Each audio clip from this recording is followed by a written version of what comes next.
only have a fire sled, that's fine. You can still get a Firefighter Functional Workout with just a fire sled. You can do it individually, or you can do it as a crew. So this is the beginner workout for the fire sled. You progress up, and if you want, you can do drop sets, meaning you can take weights off and come back down. So our firefighter is going to do some step-ups. He's going to advance the charge hose line.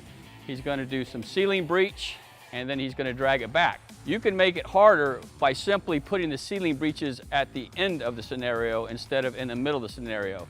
Your lower body is sucking up the blood and the oxygen, and it's amazing how much more difficult it is to do that.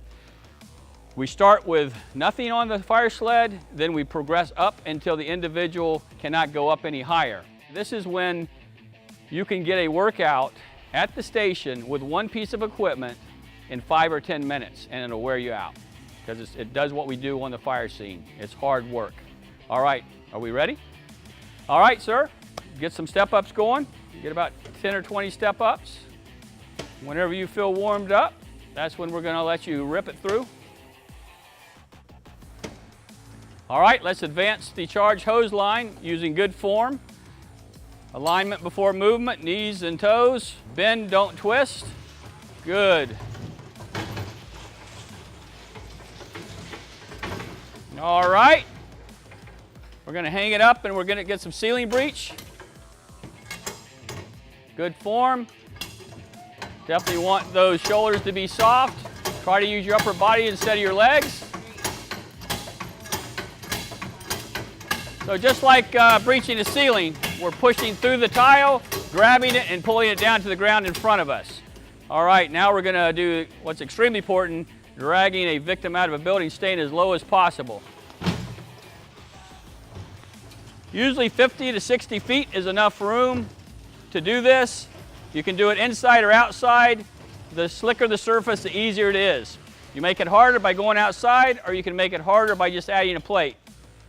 So while he's getting his break, as you can see, his breaths are already a little hard. It's a good workout, but he's not. We'll just start with one plate. That's good. And when he's ready, we don't do the step-ups again. We just go straight into the advancing the hose line. On this round, instead of doing the ceiling breaches in the middle, we're going to let him drag it backwards and do the ceiling breaches at the very end. That's a variation and considered a progression.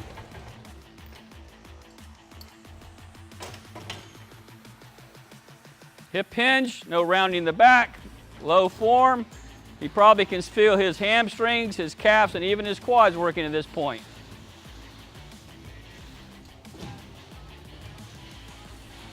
Great job. Now he'll get a rest.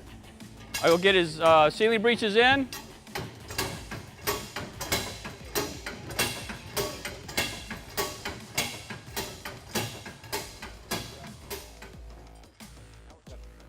So once you've got to your maximum amount of weight that you feel that you can pull and drag, then we start doing what's called drop sets, where we start removing plates and going backwards. So for instance, this young man got all the way up to 4 plates, which is great, and now he's going to finish his workout by removing 1 plate at a time.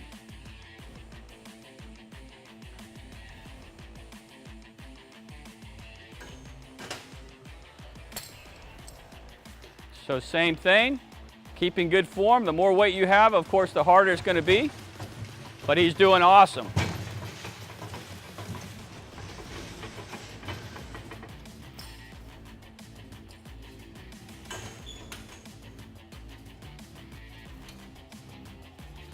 Very good.